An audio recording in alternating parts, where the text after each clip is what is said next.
Yang orang nggak tahu adalah ketika kita ngeband kita upload itu di Facebook, di Instagram, tapi kalau kita sholat ya enggak. Itu aja sih bedanya. Kalau ya, dan itu diturunkan turun temurun gitu. Dan kita sebagai perempuan sebenarnya nggak punya banyak pilihan. Sejak usia SMP aku tuh udah dijodoh-jodohkan. Kayak bisa aku dipersiapkan ketika lulus nanti aku mau nikah sama siapa, laki-laki yang seperti apa, dan itu bukan pilihan aku.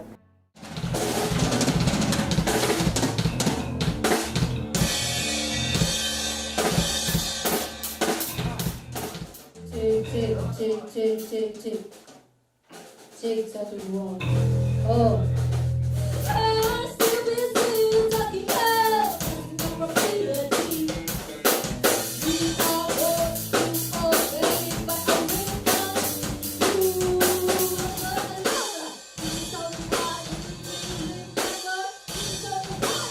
Ke Abah Erza sih, manajer aku sekaligus mentor aku, dia yang ngajarin aku drum dari nol. Jadi sebenarnya beliau adalah benar-benar yang ngajarin musik aku dari nol dengan sabar. Apalagi kita dulu belum punya pengetahuan tentang musik, nggak ada keturunan musisi, jadi benar-benar blank gitu, nggak ngerti musik sama sekali. Dan aku mau ngucapin terima kasih buat si Abah. Yang pertama banget sih Abah ngenalin musiknya itu Red Hot Chili Peppers. Terus Abah nyuruh kayak coba ulik, dengerin bassnya, terus ulik. Terus pas udah bisa, udah ngulik, kayak berasa keren juga ya gitu. Lumayan banyak ditolak sih. Kayak misalnya di sekolah kan kalau latihan berisik gitu kan, sampai nggak dimarahin sih, cuman kayak dicabut kabel buat itunya, listriknya cabut, udah berhenti, berisik katanya gitu.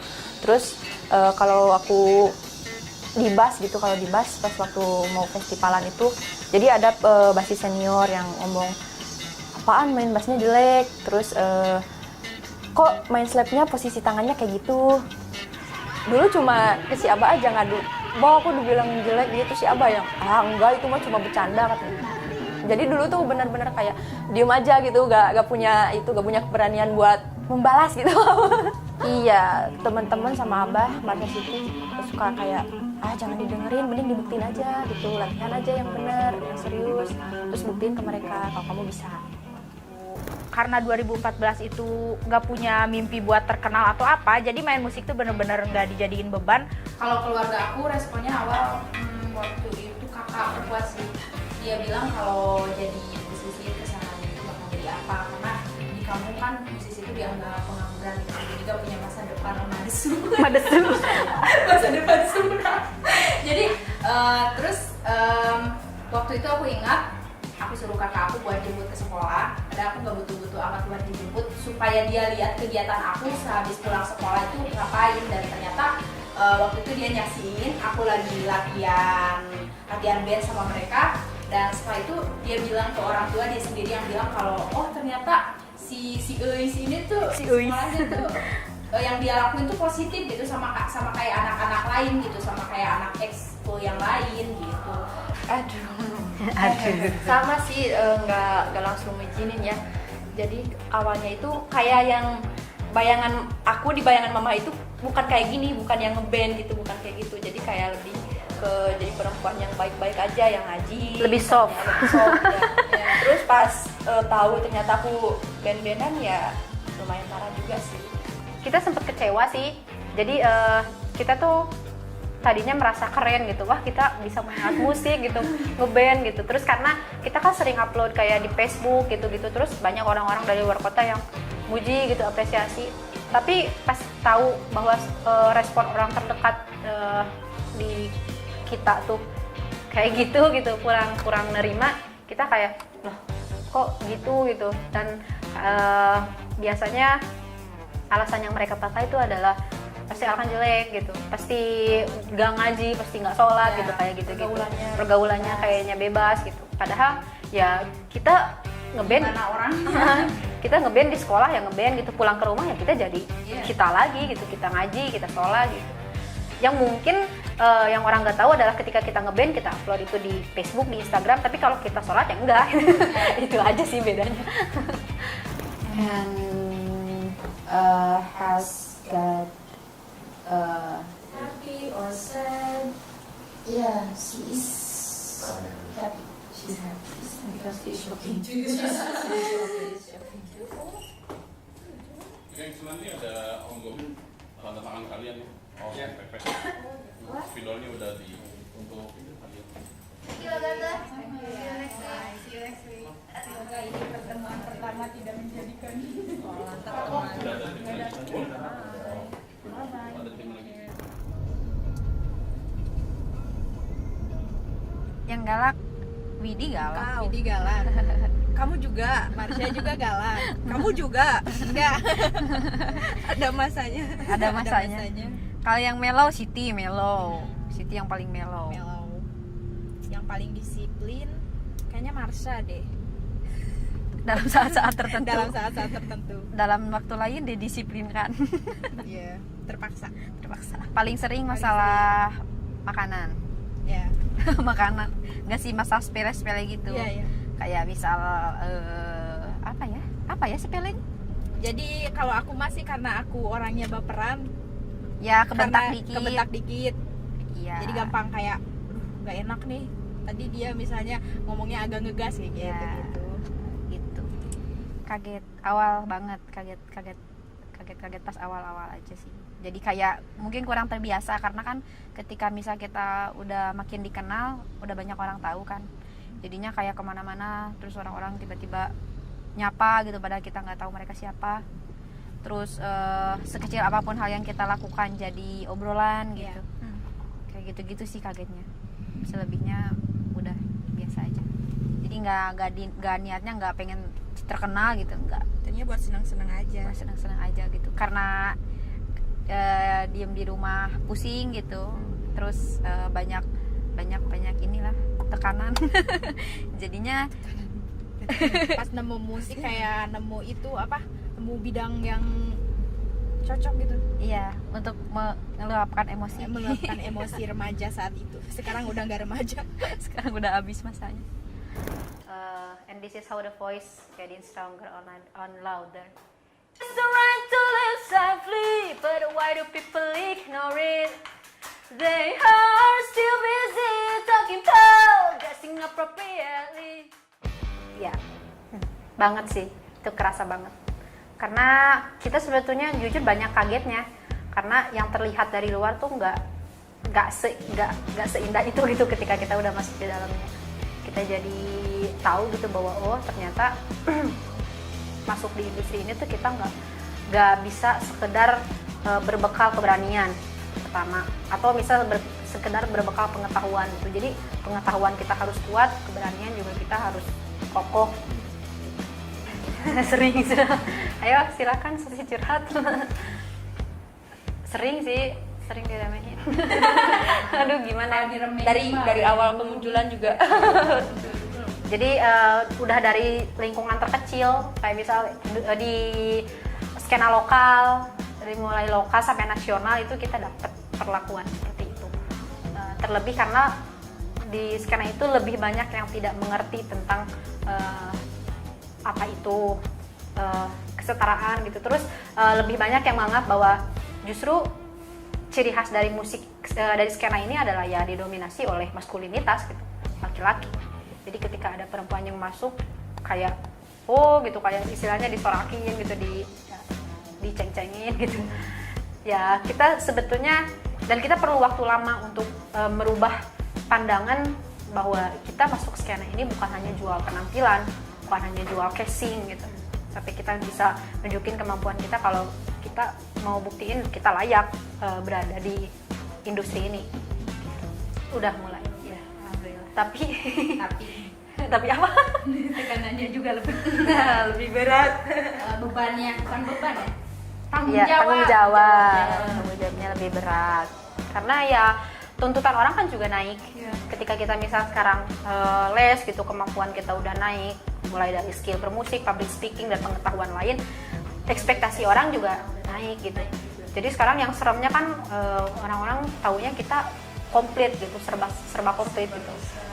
Musik bagus gitu, terus apalagi kita kan jago bawa isu gitu, terus ini udah pasti pengetahuannya segala macam gitu. Padahal ya ada titik di mana kita tuh stuck juga, ada titik di mana kita stuck, terus ada titik di mana kita tuh kadang walaupun misal kita berusaha untuk gak dengerin maunya orang atau gak terpaku sama ekspektasi orang, tapi kadang kita juga ada masanya ke bawah-bawah gitu, kayak misal terlalu dengerin apa yang orang ngomongin gitu, kayak oh ternyata gak sebagus itu ya gitu. Yang kamu apa yang listrik yang kamu bawa stick dong? Karena nggak apa-apa sih diambil aja.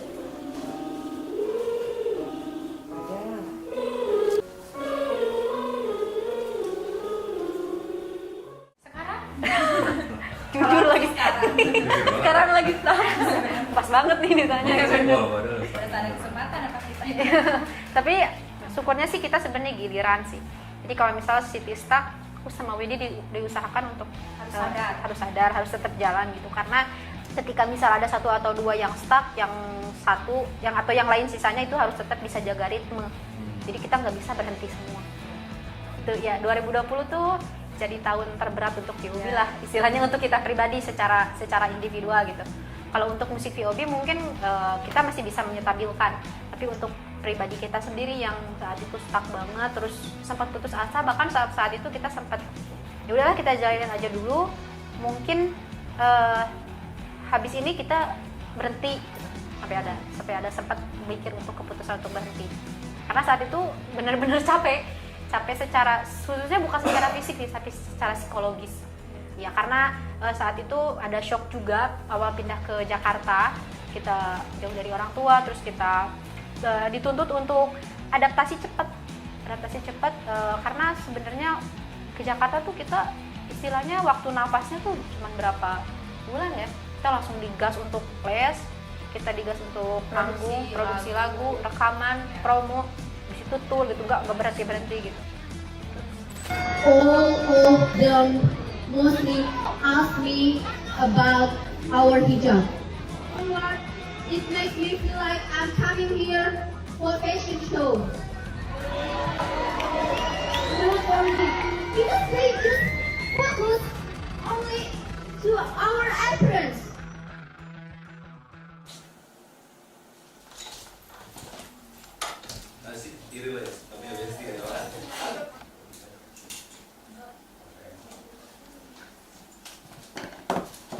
Siapa?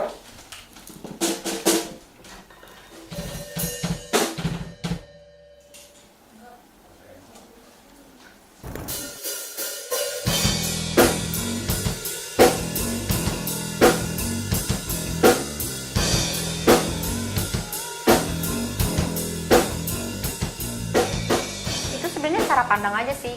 Jadi yang kita keluarin di lagu-lagu kita itu sebenarnya sudut pandang kita mengenai apa yang terjadi di sekitar kita, termasuk itu gitu. Tapi orang-orang kemudian mengatakan bahwa itu masuk isu sosial, politis dan sebagainya gitu. Kita cuma coba jujur aja sih, bermusik dengan jujur, karena dari awal kita dididik sama Abah kalau kita tuh harus bermusik dengan tulus, bermusik dengan jujur. Salah satunya ya kita nggak boleh melebih-lebihkan, kita nggak boleh mengurangi apa yang kita omongin di lagu-lagu kita itu. Dan aku juga sering dapet DM di mana orang-orang kayak yang jadi korban pelecehan dan segala macam itu nanya ke aku harus gimana, harus kemana dulu gitu. Dan dari situ aku ngerasa kalau ternyata musik VOB sekarang bukan cuma untuk kepentingan aku sendiri, bukan untuk cuma kesenangan aku, tapi juga untuk orang lain, untuk keluarga aku, dan untuk perempuan-perempuan lain di luar sana.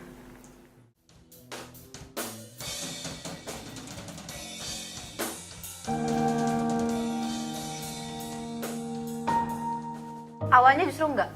Awalnya justru main gini, aku tuh karena dulu di lingkungan tuh aku banyak dikekang, jadi tadinya musik tuh cuman buat ini aja, apa, senang-senang, terus jadi ngeluapin emosi gitu, dimana orang-orang tuh nggak bisa, ketika aku teriak, orang tuh nggak bisa bilang kamu kok teriak gitu. Aku bisa dengan mudah jawab, ya ini kan emang musiknya kayak gini gitu. Aku bisa ngomong kayak gitu.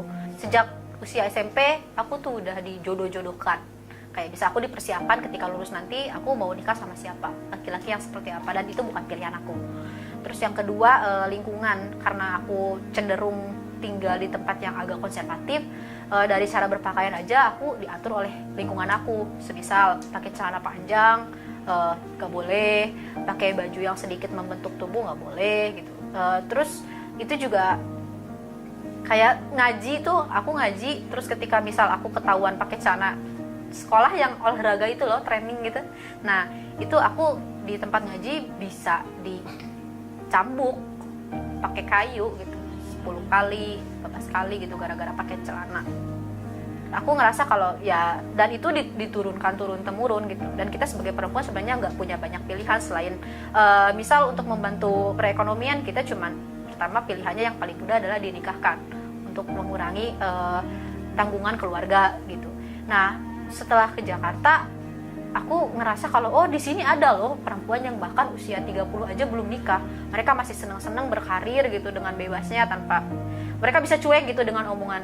Sementara di kampung kita umur 20 aja, umur 19 aja itu udah didorong-dorong untuk ayo nikah gitu. Kamu udah lewat masanya gitu, keburu nggak ini jodohnya nggak ketemu gitu dan segala macamnya. Dan kebanyakan dari kita nggak kuat dengan omongan itu karena merasa bahwa ya nggak ada pilihan lain.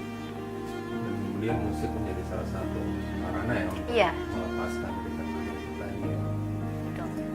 Aku bisa memaafkan tapi aku nggak bisa lupa. Sulitnya tuh itu tuh kenapa terjadinya tuh harus di awal-awal dulu gitu, ketika jadi ada peribahasa kan yang ngomong kalau anak kecil apa yang terjadi pas kecil itu kayak nulis di atas batu gitu, susah tapi itu nempel sampai kapanpun gitu. Dan itu terjadi di aku juga sih, termasuk kayak semisal aku mengutarakan penolakan aku gitu, kemudian aku mendapat kekerasan gitu dan sebagainya, itu aku nggak bisa, belum bisa lupa.